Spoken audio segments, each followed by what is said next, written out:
right, well, welcome back to our retail podcast. Today I have with me TradeMutt. I'm not sure if anyone has heard of them, but I'm sure you've seen their shirts. They're incredibly brightly coloured. And in fact, if you're in this room right now and you watch a lot of Wiggles, they kind of resemble the corroboree frog. So very yellow, red, blue, bright colours. But I'll get you guys to introduce yourselves. Yeah, well, I'm Dan and I'm sitting here with Ed. Yeah, I'm Ed, one of the co-founders of TradeMutt. Yeah, we're both co-founders of TradeMutt. TradeMutt is a social enterprise workwear company designed by tradies for blue-collar workers of all kind. We make loud, vibrant workwear designed to start conversations about mental health and make an invisible issue impossible to ignore. And they're absolutely impossible to ignore. Given what I'm looking at now, but you also make me want to buy them because I know they come in lots of different colours and they've got a huge range. So tell me about how you guys started. Yeah, well, we've both got individual stories of how we actually came to meet, which is, its own podcast in itself. Yeah. But essentially, Ed and I met on a building site in 2014, I believe. I was a couple of years out of my trade, and Ed was for Greenhorn, first sort of day on the job. He's from Lake Nash, I'm from Sydney. We met in unlikely circumstances and hit it off because we had the same sense of humour. We got through days, as most tradies do, talking a whole lot of nonsense with each other and scheming about different ideas of how they could change the world. And one of our ideas to change the world were work shirts, because we were sick of wearing the same old stuff to work. So that was one thing that we had talked about, throughout our time working together. So separate to that, in 2015, I lost one of my best mates to suicide, which was the start of the mental health, journey for us both. And during that time of, working through that grief, Ed was probably my number one support network with the amount of hours that we used to spend together working with each other. And so we kept on exploring that idea of the workwear, and once we started to delve into that a bit, we learned about social enterprise and using profit for purpose and how we could actually use business to make a positive impact. And given what had happened, losing one of my best mates, we thought, well, maybe we could use these shirts for good and start some conversations about mental health for tradies and blue-collar workers, and take a bit of a colourful and light-hearted approach, I suppose, to what has otherwise been quite a serious topic. So that's kind of where we started from, and it seems like I can't ever remember life before TradeMutt now, to be honest, because ever since then it's just gone bonkers for us. So it's good. And so, what do you recall about the first, when your first meeting and how this all kind of started? Do you have a different perspective? Well, it was just all the hours we put in to save the money to do it, basically. It was just sort of like we had a common goal, and luckily we had each other to bounce off and, keep each other motivated. And obviously there were days Sunday mornings when one of us had been out on the terps and didn't want to be there doing a cash job on a Sunday, and we sort of would push each other through and make light of the fact that we were working to a common goal. And it was great. And then sort of telling people and them telling us it was an insane idea and that's nuts. And then, quitting our jobs and doing it full time, and haven't really looked back ever since. It's just been one chaotic moment to another one. So it's been, And what was the tipping point for you guys to quit your job and it didn't take much for me. I was pretty easily quit. I've never liked working for people. Mine was when we got back from China, because we'd had a pre-sale of our first line of shirts, and once we got back from China, I knew the shirts were up to scratch and they were going to be all right to fulfil those orders that we'd made. I hadn't even finished my cup of coffee before I quit my job when I walked in on site.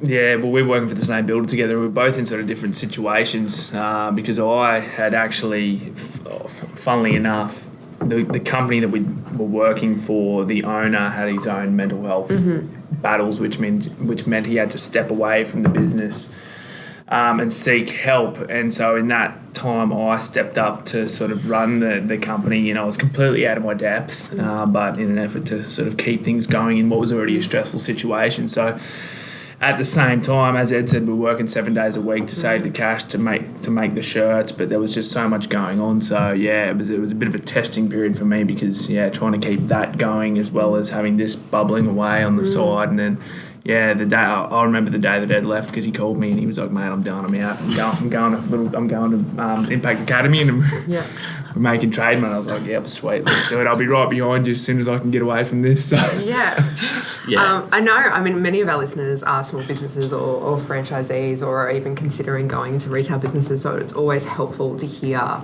kind of that moment. I think, in a business there's always a defining moment where you just decide that you're all in. Yeah, well, I mean, you can't, there's too many people that sort of have an idea and constantly talk about it and try to get it validated by people and then just never go on with it. And it's just sort of like the Tony Robbins thing, like burn the boats and just go and do it, because if you don't, then you're never going to know.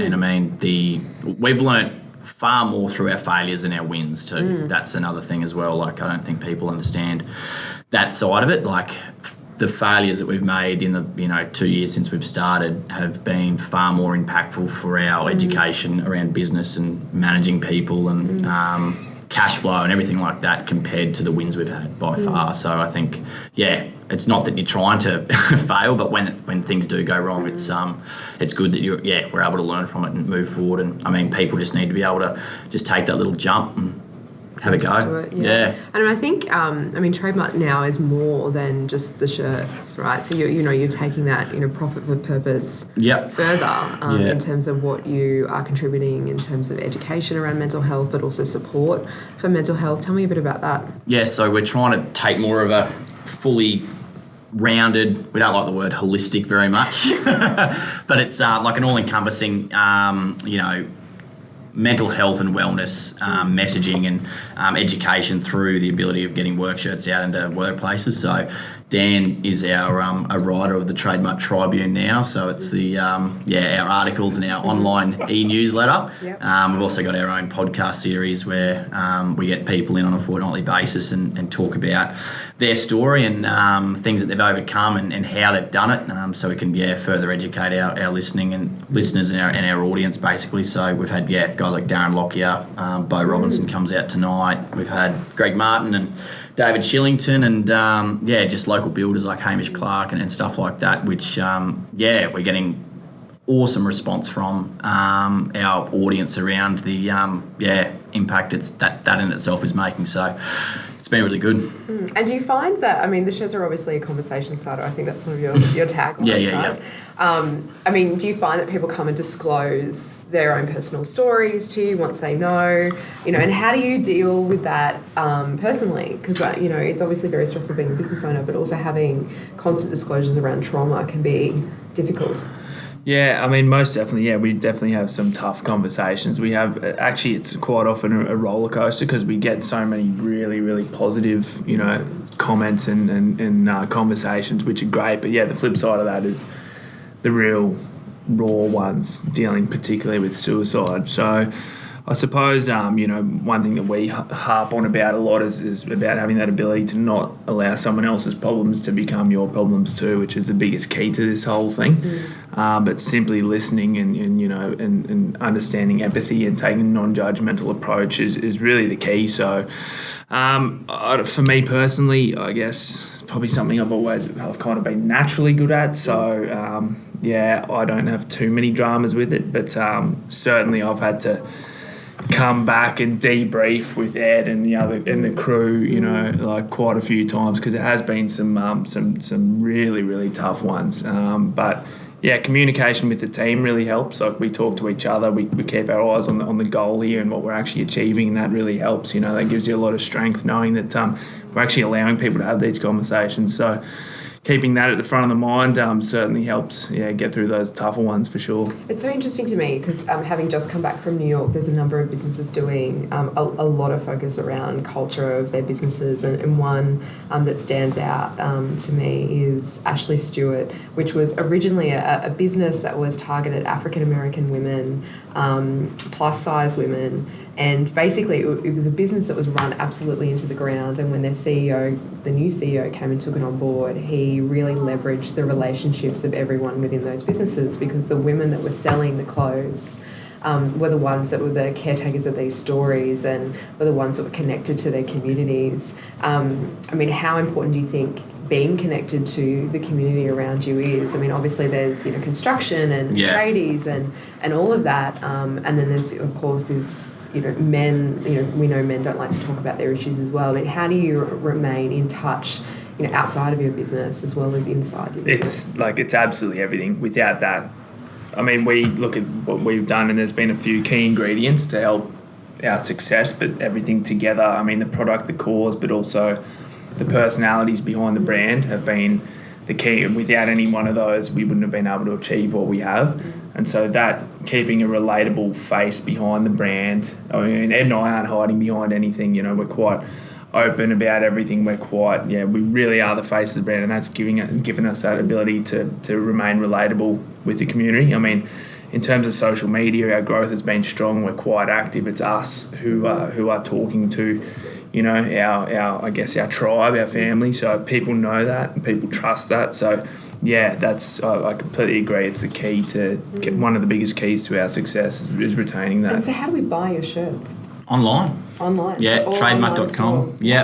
All online. So it's we did start doing some wholesaling stuff, but we just noticed that our message was getting diluted and customers weren't getting the experience that we wanted. So just taking control of that. And tell me about your experience online, because this is something that's our experience selling online. Yeah, hotly debated with online retailers. Yeah, I mean, what kind of experience do you want your customer to have when they come to shop in your online store? Well, we want it to be an experience that they haven't had with any other store. So our biggest thing is once we get someone through and buys one of our shirts, and then they're a part of our community, and we want to continue to add value to them post purchase. So it's sort of there's so often that businesses are just so hungry for turnover and to get people through the door that they forget once they've got someone through to try and maintain them. We're obviously about attributing new customers, but also getting people to then come back and want to be telling everyone about how good an experience it was. So we ship daily. We're always replying within 24 hours with emails and social media messages. And then, just trying to add with all that other content with our podcasting and our mail out collateral that's going to, really change things up as well in the next few months. And, just added in free stuff. Everything's trackable. That's probably a big thing for us in our, compostable packaging and no plastic. Our shirts aren't single wrapped in plastic. So we save 20 plastic bags a box because there's 20 shirts in a box. So there's, one plastic bag per box. We've saved over 15,000 single-use plastic bags alone. And did you find that was your customer pushing for sustainability, or is it just us that you guys made?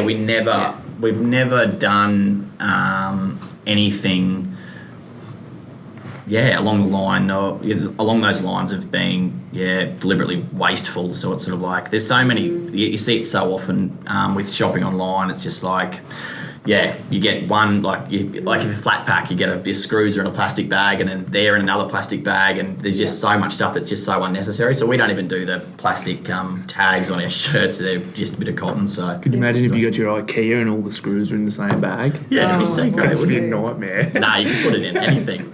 But you know what I mean. So it's just sort of cutting back on that stuff that's just so unnecessary. We're certainly not perfect, because we do realise we're still manufacturing at the end of the day. So it's just about minimising, where you can. But having a stance on it is so important in this. In this consumer age, or we've got consumer activism. We know that 60% of consumers, particularly in the UK and the US, are making decisions to only shop with companies that have got a sustainability agenda and procedures around that. And in fact, we're even seeing whole shops come out being package free entirely for everything. Right? And even they say we're not perfect, because you've got to, some things are biodegradable, some things you can recycle, all those kinds of things, but just having a view on it is essential. And I know I spoke at a conference there were 65 different retail associations from around the world, and sustainability was by far one of their top 3 issues in every single country. It's massive, it's a smart business decision, really, at the end of the day. Yeah, and just a conscious thing that we wanted to do anyway. I think it also comes with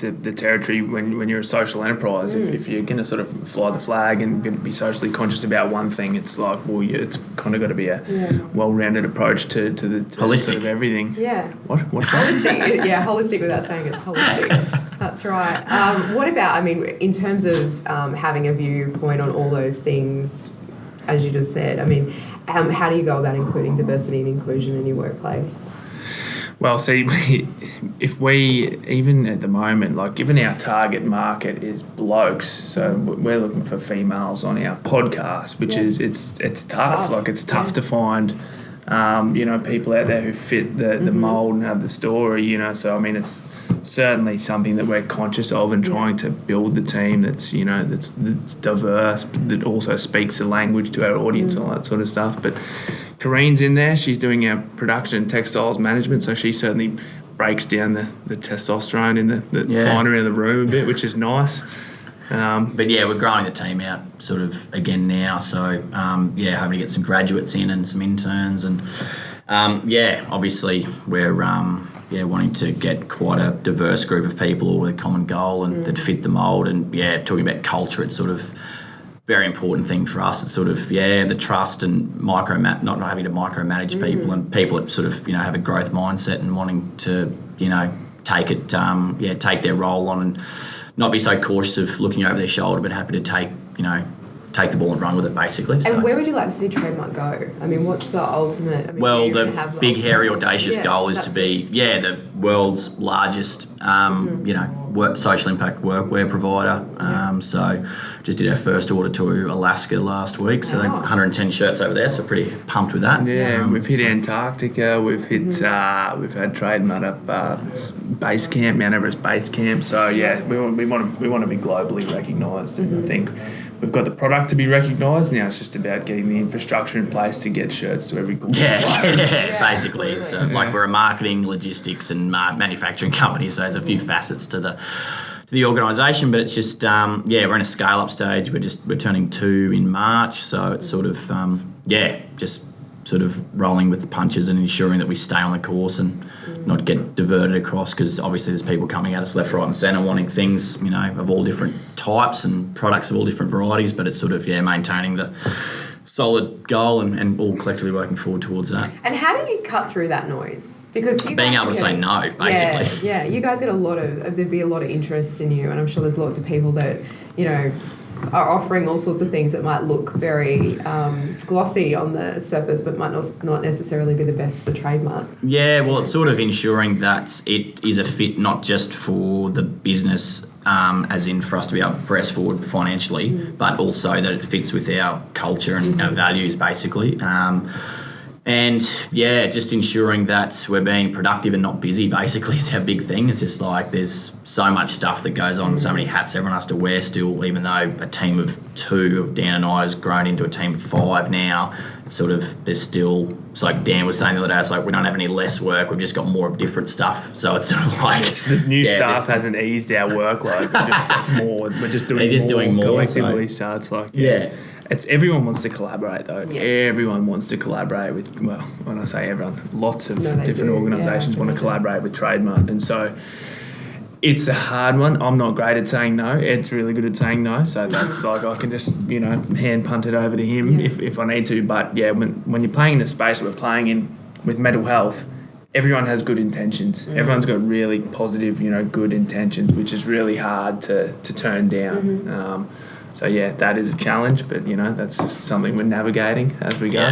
What do you think the top 3 issues with, mental health are in Australia? Well, access to professionals, and then people not understanding what mental health is and that we all have it is probably a massive thing. There's a huge disconnection between the everyday person and education around that. Like, people don't realise that they have mental health, and thirdly, people don't then think it's a priority to be looking after themselves in that way. So, even the ability of just getting people to look after their nutrition and their physical health is, hard enough. And then for us to also try and get people to implement mental well-being and looking after their mental state. But it's through just creating this community that we've got, and then them being able to branch out and impact people themselves. So, with our non-for-profit foundation that we've founded, this is a conversation starter. So that's going to be a huge step in helping connect the everyday person and the professional psychologist to get help when needed. So our industry employs the most youth in the country. So we're the second largest employing industry. And one of the top things our employers are all saying is mental health of young people is just becoming such a concern for them, certainly in the workplace, and lots of things are arising. Some of them might have access to employee assistance programs, others, may not, and are just kind of left to work out what do they do, or becoming, a quasi-counsellor, which is not always a good idea, as you say. No. I mean, is there anywhere we can send them, if they're listening? Get around, get on our website and check out, the TradeMutt Tribune and everything that we're pumping out with our podcast. And then basically, our non-for-profit foundation, we're looking for a lead psychologist currently, so we're interviewing for that. Hopefully by the end of the first quarter, we'll be able to provide a service sort of from 9 to 5 that's text-based, and then, build it out. So hopefully by the second half of the year, we've got a 24-hour service happening, sort of nationwide, that people can access for free via text. Yeah. Without saying holistic, that is very holistic. Yeah. Well, it's us being able to get the everyday punter to start wearing funky, vibrant work shirts and talk about mental health on a daily basis, and then from there say, shit, I need to talk to someone, or I know someone that does need to talk to someone that's professional, and then us being able to give access to that. So it's sort of a vertically integrated business that's not just a workwear manufacturer, but a healthcare provider at the end as well. So an online retailer. Yeah, exactly. Absolutely. I know. It's great. I think, it's just such a great message, obviously, to have, two people come together under difficult circumstances, certainly around your friend passing, and then, creating a business that's now helping so many people. I mean, do you have any estimate on what your reach is at the moment in terms of how many people you're helping? God, I mean, in terms of who's seeing our stuff, I mean, we've got close to 40,000 across social media, probably more once you take in direct, email. Yeah, probably over 50,000 database. So that's a database of 50,000 that sort of we know about, and then when you take into account second and third connections and networks, and how and how much people are actually happy to fly this flag and get it out there, it's impossible to say. I mean, we've been on TV a few times, I'm sure. The old Today Show. I'm sure we've got a bit of reach out of that. So who knows? But it's certainly growing, and at a great clip as well. So it's good. Surely you're going to have to start translating all of your material that you're pumping out, because it sounds like Alaska's the first, but who knows where it's going to go next. Yeah, exactly. So hopefully we can continue to grow it on a global basis. Excellent. Well, thanks guys for coming in. No worries. It's been amazing hearing about your journey and everything that you're doing, and certainly if anyone has any questions for these guys, please send us an email, and we'll certainly pass on your details. But 100%. thanks for joining us. No worries. Thank you. Thank you very much. Thank you.